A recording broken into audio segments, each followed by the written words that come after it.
So yeah, hello and welcome everyone. Here myself Isingal, and today we're gonna start discussing the solids. ठीक है, हमने काफ़ी कुछ इसमें पढ़ लिया है और आज के लेक्चर में मैं पूरी कोशिश करूँगा कि ये पूरा चैप्टर हम आसानी से पूरा कर दें. ठीक है, काफ़ी सिंपल और आसान चैप्टर था. ठीक है, तो अभी हम क्या है इसको हम स्टार्ट करेंगे. तो अ स्फेरिकल बॉल कॉन्ट्रैक्ट्स, अभी मेरे पास एक इलस्ट्रेशन है कि स्फेरिकल बॉल है हमारे पास और वो कॉन्ट्रैक्ट कर रही है और वॉल्यूम उसका कॉन्ट्रैक्शन होता है 2% when taken to be depth of 1400 metres in sea water. Find the bulk modulus.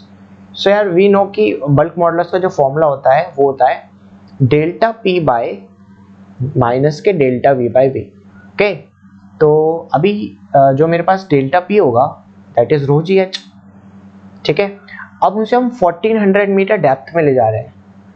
1400 metre depth में ले जा रहे हैं उसको हम यहाँ पे. ठीक है, यहाँ पे हम उसके ले जाएंगे. तो आप मान लीजिए अगर मैं थोड़ा सा इसको चेंज करता हूँ, अगर जो बॉल का साइज है, मैं प्रॉपर अगर डायग्राम बनाऊँ, अगर वो ये है सो यहाँ तक आते आते वो काफ़ी छोटी हो गई होगी. ठीक है, ड्यू टू कॉन्ट्रैक्शन. सो अगर हम आगे देखें यहाँ पे, सो जो वाटर के केस चल रहा है सारा सी वाटर में है ना, तो डेंसिटी 10 की पावर 3 हम ले लेंगे यहाँ पे इंटू 10 और इंटू हाइट विच इज 1400. ठीक है, सो बल्क मॉडुलस की अगर मैं बात करूँ तो हमारे पास जो डेल्टा पी आया वो 1400 into 10 raise to the power 4 हो गया ये. ठीक है, डिवाइडेड बाय जो कॉन्ट्रैक्शन इन वॉल्यूम है वो हमें 2% गिवन है. सो हम इसे लिख सकते हैं 2/100. ठीक है, सो मुझे बल्क मॉडुलस मिल जाएगा यहाँ से. सो मेरे पास जो बल्क मॉडुलस आ गया वो आ गया 700 into 10 raise to the power 6. So bulk modulus आ गया 7 इंटू 10 की power 8. This is the bulk modulus. मुझे पूरी उम्मीद है कि आपको क्वेश्चन अच्छे से समझ में आ गया होगा. चलिए अब हम आगे स्टार्ट करते हैं इससे अगला. सो अभी मेरे पास जो है वो है हमारे पास एक और इलस्ट्रेशन टाइप क्वेश्चन है हमारे पास एक्चुअली. सो हमसे पूछा है यहाँ पे फ्रैक्शनल चेंज इन वॉल्यूम. ठीक है, तो नीचे चला गया ये. तो हमको पता है कि यहाँ पे फोर्स जो लग रही है मतलब वेट ही के इक्वल होगी वो, जो उसका वेट होगा. तो फोर्स यहाँ पे mg है. ठीक है, और प्रेशर मैं निकाल दूंगा force divided by area. Area हमें ए लेके चल रहे हैं स्फेरिकल बॉडी का. सो वाटर ड्रॉपलेट है ये, फ्रैक्शनल चेंज इन वॉल्यूम. ठीक है, अगर मैं इस पिस्टन को नीचे की तरफ ला रहा हूँ, ऑब्वियसली इस मास की वजह से थोड़ा नीचे की तरफ आएगा तो उस पर एक कंप्रेसिव फोर्स लगेगी. सो अगर मुझसे बल्क मॉडुलस यहाँ पे मैं निकालूँ तो it is delta P basically by minus delta V by V. So मुझको डेल्टा पी पता है यहाँ से कितना है हमारे पास mg by area. Okay, into minus delta V by V. हमसे यही चीज़ पूछी गई है, फ्रैक्शनल चेंज इन वॉल्यूम. ठीक है, सो अगर मैं minus delta V by V निकालना चाहूँ सो वो हमारे पास आएगा mg बाय ए एरिया है, यहाँ पे b बल्क मॉडुलस है. ठीक है, so this is the fractional change in volume. So हमारे पास फ्रैक्शनल चेंज इन वॉल्यूम आ गया. ये नेगेटिव साइन जस्ट ये इंडिकेट कर रहा है कि वॉल्यूम का क्या हो रहा है, कॉन्ट्रैक्शन हो रहा है. ठीक है, चलिए अब हम आगे इसमें देखते हैं कि हमारे पास नेक्स्ट चीज क्या है. ओके, सो नेक्स्ट हमारे पास है एक काफ़ी अच्छा पॉइंट.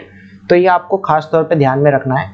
भाई density equal to mass upon volume, अगर मैं मास कांस्टेंट ले लूँ तो डेंसिटी और वॉल्यूम इनवर्स प्रोपोर्शनल में हो जाएंगे आपके. सो मैं यहाँ पे लिख रहा है कि डेल्टा रो बाय वो equal to minus delta V by V. तो इस इक्वेशन के हिसाब से आप खुद देखिए कि अगर डेंसिटी बढ़ रही है तो वॉल्यूम घटेगा तभी डेंसिटी बढ़ेगी, या वाइस वर्सा. तो इस वजह से मैंने यहाँ पे माइनस साइन लगा दिया. Delta rho by rho equal to minus delta V by V. It indicates कि अगर एक चीज बढ़ रही है तो दूसरी चीज ऑटोमेटिकली घट जाएगी. सो बल्क मॉडुलस की अगर मैं बात करूँ वो होता है हमारे पास delta P by minus delta V by V. ठीक है, so minus delta V by V की जगह मैंने क्या रख दिया, delta rho by rho, delta rho by rho. So मेरे को क्या पता चल गया, बल्क मॉडुलस का एक और फॉर्मूला. चलिए अब मैं डेल्टा रो इसे इधर ले गया और रो मेरे पास यहीं पे और डेल्टा पी और बल्क मॉडुलस नीचे चला गया. ठीक है, तो यहाँ से जो हमारे पास फाइनल एक फॉर्मूला बन के आता है, एक रिलेशन आप ध्यान में रख सकते हैं इस रिलेशन को कि rho dash equal to rho 1 plus delta P by B. और अगर ध्यान नहीं रहता कोई दिक्कत नहीं है, हम एक सेकंड में इसको सॉल्व कर देंगे. एक सेकंड तो नहीं, it will take approximately last 30 seconds to solve. Okay, so ठीक है यार, ये छोटा सा पॉइंट था, इंपॉर्टेंट था, मैंने आपको बता दिया। ठीक है, चलिए आगे बढ़ते हैं। अभी ये काफ़ी इंपॉर्टेंट चीज़ हमारे पास आई सॉल्व करने के लिए। तो सबसे पहले आइसोबारिक प्रोसेस वो कह रहा है, उसके लिए बल्क मॉडुलस बताइए। तो बारिक, जहाँ बारिक आ जाए उसका मतलब प्रेशर हम कांस्टेंट लेके चल रहे हैं, इसका मतलब जो डेल्टा पी हो गया वो जीरो हो गया। ठीक है, जब कांस्टेंट ही प्रेशर है तो फाइनल माइनस इनिशियल जीरो हो जाएगा। ठीक है, चलिए तो हमें बल्क मॉडुलस बताना है। वी नो कि it is delta P by minus delta V by V. जब यही जीरो हो गया तो बल्क मॉडुलस भी क्या हो जाएगा, जीरो। चलिए अभी हम अगला सॉल्व करेंगे यहाँ पे। अभी आइसोकोरिक है मतलब वॉल्यूम कांस्टेंट, तो भाई अगर वॉल्यूम कांस्टेंट है तो डेल्टा वी क्या हो जाएगा, जीरो हो जाएगा। और अगर डेल्टा वी जीरो है हमारे पास तो बल्क मॉडुलस का फॉर्मूला होता है delta P by minus delta V by V. Now we know कि डेल्टा वी जीरो है, मतलब ये चीज जीरो हो गई। So something upon zero is infinity. ठीक है, तो बल्क मॉडुलस क्या आ गया इस केस में, इन्फिनिटी आ गया। चलिए अब आइसोथर्मल और आइसोबारिक का आपको अच्छे से देखना, सॉरी आइसोथर्मल एंड एडियाबैटिक का आप अच्छे से देखेंगे इसका कि कैसे इसको सॉल्व करा जाएगा। तो सबसे पहले केस नंबर 3 का हम देखते हैं। तो केस 3 जब ये हमसे बात किसकी कर रहा है, आइसोथर्मल प्रोसेस की। सो आइसोथर्मल प्रोसेस, देखिए ये तो आप सब समझ गए होंगे कि आइसोथर्मल मतलब टेम्परेचर कांस्टेंट। टेम्परेचर कांस्टेंट तो मैं यहाँ से लिख सकता हूँ कि डेल्टा टी जीरो है। ठीक है, ओके। नाउ वी नो कि पीवी इक्वल टू होता है हमारे पास एनआरटी, आइडियल गैस इक्वेशन। ठीक है, सो अभी मैं यहाँ से देखिए टेम्परेचर कांस्टेंट है, आर कांस्टेंट है और एन मोल्स भी कांस्टेंट हो गए। सो ये वैल्यू जो हमारे पास हो गई वो कांस्टेंट हो गई। सो देखा जाए तो पीवी इक्वल टू हमारे पास क्या आ गया, कांस्टेंट आ गया। चलिए अब इसको अगर मैं आगे सॉल्व करूं तो मैं एक काम करता हूं, मैं इसको डिफरेंशिएट कर देता हूं विद रिस्पेक्ट टू एक्स। ठीक है, सो अभी मैं क्या करता हूं, D by D X of P V equal to constant. So इसको मैं लिख सकता हूं, पहले पी को एस ले लेते हैं, वी का डिफरेंशिएशन कर देते हैं D V by D X plus, और वी को आपके बार ऐसे ले लेते हैं और D P by D X हो जाएगा इक्वल टू जीरो। कॉन्स्टेंट का डिफरेंशिएशन जीरो हो गया हमारा, तो P D V equal to minus B D P, ऐसे लिख सकता हूँ कि डी एक्स से डी एक्स कैंसिल हो गया, हमारे पास एक इक्वेशन आ गई। तो मैं ऐसा क्यों कर रहा हूँ, मुझे बल्क मॉडुलस चाहिए। तो बल्क मॉडुलस मुझे पता है यार क्या होता है, delta P by minus delta V by V. ठीक है, सो मुझे यहाँ से minus delta V by V मिल जाएगा। अगर मैं माइनस को इधर ले आऊँ और ये हो जाएगा डेल्टा वी, डी वी को मैं डेल्टा वी लिख सकता हूँ और ये वी नीचे आ गया हमारे पास। तो माइनस डेल्टा वी मुझे क्या मिल गया, minus delta V by V, delta P by P मिल गया मुझको ये। ठीक है, सो आप देख सकते हैं कि बल्क मॉडुलस अगर मैं फॉर्मूला लगाऊं तो डेल्टा पी क्या है मेरे पास, let's take it delta P, और माइनस डेल्टा वी की वैल्यू है मेरे पास delta P by P. So यहाँ से हमें पता चला कि इन आइसोथर्मल प्रोसेस, ओके मैं इसे दोबारा से लिखता हूँ यहाँ पे कि in isothermal process bulk modulus is pressure. ठीक है, ये आपको खास तौर पे ध्यान रखना है, काफ़ी इंपॉर्टेंट चीज़ है। और मैं चाहूँगा कि आप यार रिलेशन ही याद रखें इसका, तो ज़्यादा अच्छा रहेगा। ये इंपॉर्टेंट केस था, काफ़ी इंपॉर्टेंट केस था एक्चुअली। चलिए अब ऐसे हम एडियाबैटिक के लिए सॉल्व करते हैं। सो हमारे पास अब फोर्थ केस आ गया, एडियाबैटिक प्रोसेस। सो एडियाबैटिक प्रोसेस मतलब क्यों हमारा कांस्टेंट रहेगा इसमें। ठीक है, चलिए इसे देखते हैं हम अच्छे से कैसे से सॉल्व करेंगे एडियाबैटिक के लिए। सो देखिए हमें पता है कि इसके लिए इक्वेशन दी है पीवी की power gamma equal to constant. ठीक है, नाउ अगर मैं इसको भी डिफरेंशिएट कर लूँ with respect to X, let's say, so D by D X of PV की power gamma equal to constant, ये हमारा हो गया।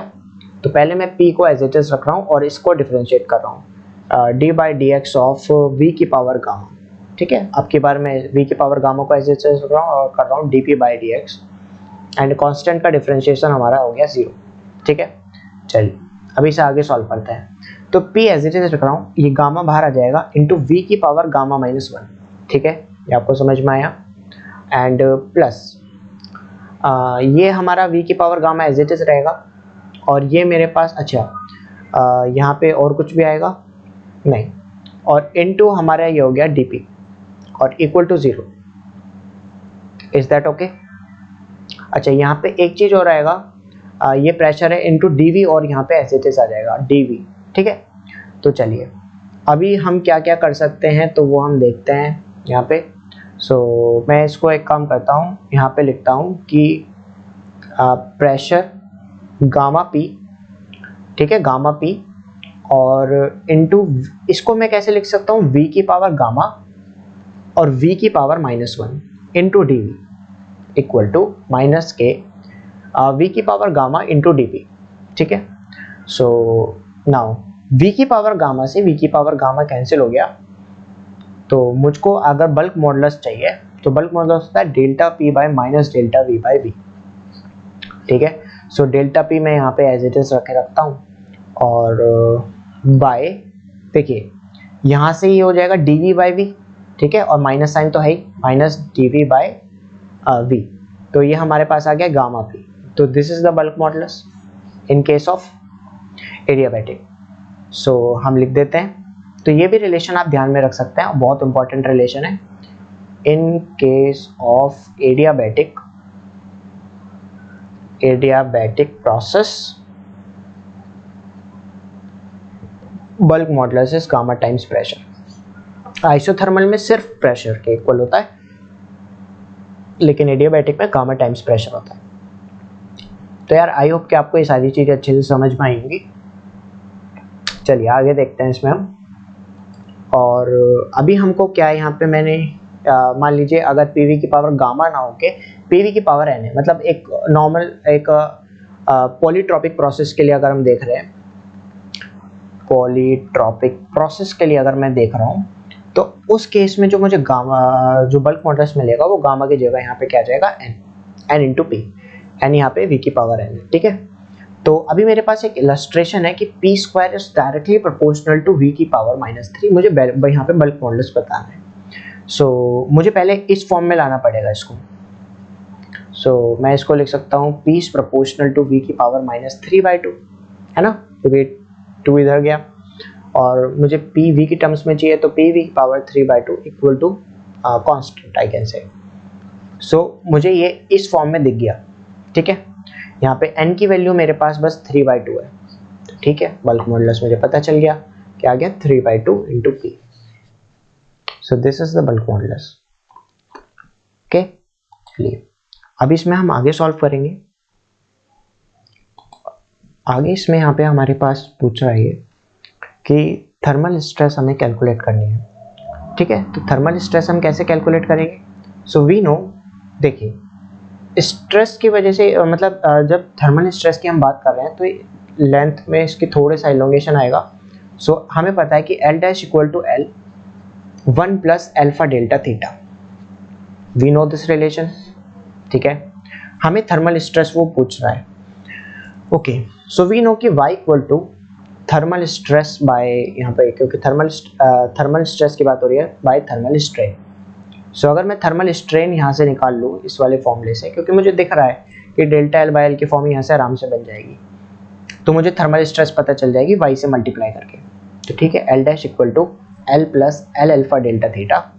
सो ये L dash minus L by L equal to alpha delta theta. So मुझे जो delta L by L which is thermal strain, ठीक है, तो मुझे थर्मल स्ट्रेन यहाँ से मिल गई अल्फा डेल्टा थीटा, ठीक है।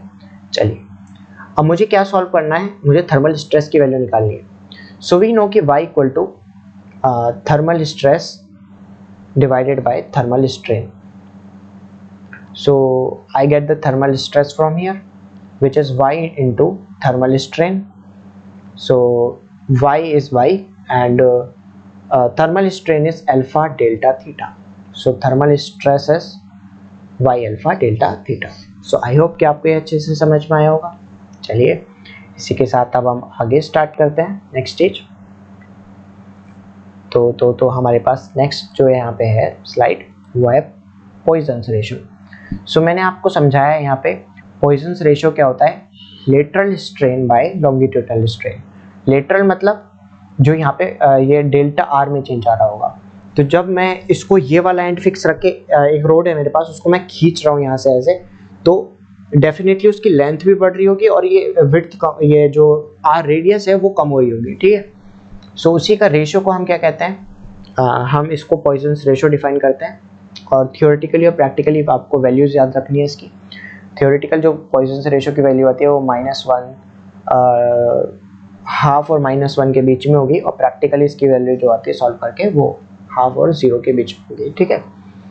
चलिए, अभी मैंने यहाँ पे केस लिया है, मुझे यहाँ पे पॉइजन्स रेशियो फाइंड करना है सिलेंडर के केस में। तो हमें वॉल्यूम दे रखा है πr²L, so we need to calculate Poisson ratio. यहाँ पे क्या आएगा, तो देखते हैं इसको कैसे सॉल्व करेंगे। सो ओके, मैं क्या करता हूँ, मेरे को यहाँ पे dv अगर मैं निकालूँ, यहाँ पे dv बाय, मैं इसको डिफरेंशिएट कर देता हूँ लेट्स से x के रिस्पेक्ट में। सो पाई तो हमारे पास कांस्टेंट ही है, और मैं इसको यहाँ पे लिख सकता हूँ कि d bye dx of r²L, ठीक है। सो इसको हम 0 के इक्विवेलेंट रख देते हैं, तो 0 इक्वल टू, ये पाई इधर ही चला गया। मैं एक बार r² कॉमन कांस्टेंट लेता हूँ और dl बाई dx करते हैं, और प्लस l कांस्टेंट लेते हैं आपके बार। सो एक तो मेरे पास यहाँ आ गया, अगर मैं इसका डिफरेंशिएशन करता हूँ, सो 2r dr बाई dx, ठीक है। डिफरेंशिएशन क्लियर है हमको। सो अगर मैं इसको इधर ले लेता हूँ तो ये हो गया माइनस के r² और dl बाई dx, और equal to 2l r dr by dx। So ये dx से dx कैंसिल हो गया, एक r से हमारा r कैंसिल हो गया। वी नो कि पॉइजन रेशियो जो होता है वो minus delta r by r by delta l by l का रेशियो होता है, ठीक है। This is the Poisson ratio. So भाई यहाँ देखिए, माइनस में इधर भी ले जा सकता हूँ, एक ही बात है। तो माइनस डेल्टा r dr को मैं डेल्टा r लिख रहा हूँ, बाय यहाँ से एक r नीचे चला गया, ठीक है, बाय ये dl इधर आ जाएगा, और ये l मैं इसके नीचे लिख सकता हूँ क्योंकि वो ऊपर जाके फिर से l हो जाएगा, उसकी जो वैल्यू आएगी वो आएगी हाफ। तो this is the Poisson ratio. देखिए कितना अच्छा क्वेश्चन है और कितनी सिंपली तरीके से हमसे सॉल्व हो गया। तो इतने आसान क्वेश्चंस होते हैं सॉलिड के अंदर। तो चलिए यार, आगे हम बढ़ते हैं इसमें और देखते हैं नेक्स्ट स्लाइड। अभी इसमें मैंने आपको समझाया कि इलास्टिक पोटेंशियल एनर्जी काफ़ी इंपॉर्टेंट कॉन्सेप्ट है, नीट पॉइंट ऑफ व्यू के हिसाब से वेरी वेरी वेरी इंपॉर्टेंट। यहाँ से क्वेश्चन आपको एक्सपेक्टेड रहता है जनरली। तो एनर्जी डेंसिटी इसमें मैंने डिफाइन करी है कि total potential energy by volume. तो इसमें मैंने जो एनर्जी डेंसिटी डिफाइन करी है वो half into stress into strain. Now इसको लिखने के कई तरीके हो सकते हैं, जैसे कि हमको पता है कि y इक्वल टू क्या होता है, स्ट्रेस बाय स्ट्रेन। सो मैं क्या कह सकता हूँ कि स्ट्रेस को मैंने लिख दिया y टाइम्स स्ट्रेन, ठीक है। सो जो u आएगा, देखिए ये आपको ध्यान रखना है, ये एनर्जी डेंसिटी है, basically energy divided by volume है ना, equal to half into stress की जगह मैं लिख रहा हूँ y इंटू स्ट्रेन, और एक स्ट्रेन पहले से ही है तो y इंटू स्ट्रेन का स्क्वायर हो जाएगा। ऐसे ही आप इसे किसके टर्म्स में कन्वर्ट कर सकते हैं, स्ट्रेन की जगह स्ट्रेस के टर्म्स में भी आप इसको लिख सकते हैं, ठीक है। सो ये आप ध्यान में रखिएगा। चलिए, last but not the least slide अब हम डिस्कस करने जा रहे हैं। हालांकि यहाँ से क्वेश्चंस बहुत कम बनते हैं, पर फिर भी इम्पोर्टेंट है। तो एक तो 4 फॉर्मूले आपको यहाँ पे ध्यान में रखने हैं। y equal to 9bs/3b plus S, यहाँ b बल्क मॉडुलस है, s हमारा क्या हो गया, मॉडुलस ऑफ रिजिडिटी। मैं लिख देता हूँ b बल्क मॉडुलस है। वो डायरेक्टली रिलेशन पे क्वेश्चन पूछ लेता है, वो आपको y दे देगा, s दे देगा, वो पूछेगा बल्क मॉडुलस बताओ, तो कैसे बताएंगे। तो यार ये फॉर्मूले आपको ध्यान में जरूर रखने पड़ेंगे, तभी ये क्वेश्चन हो पाएंगे, अदरवाइज नहीं हो पाएंगे। s हमारे पास हो गया मॉडुलस ऑफ रिजिडिटी, और ऐसी y equal to 3b1 minus 2 sigma, we know sigma is Poisson's ratio. इसी तरीके से y equal to 2s1 plus sigma and sigma equal to 3b minus 2s upon 6b plus 2s, ये हमको याद रखना है। ना एक फाइनल इंपॉर्टेंट कॉन्सेप्ट आ गया, डिप्रेशन इन रेक्टेंगुलर बार, ठीक है। तो डिप्रेशन का आपको फॉर्मूला याद रखना है कि ये होता है mgl3/4y/bd3। इसी के साथ ये चैप्टर हमारा हो जाता है खत्म। सो आई होप कि you enjoyed the lecture, and अगर आपको कोई भी प्रॉब्लम हो तो आप कमेंट बॉक्स में लिखिए और मैं आपको डेफिनेटली उसका आंसर जल्दी से जल्दी देने की कोशिश करूँगा। इसी के साथ यार थैंक यू वेरी मच, और चलिए चलते हैं आप।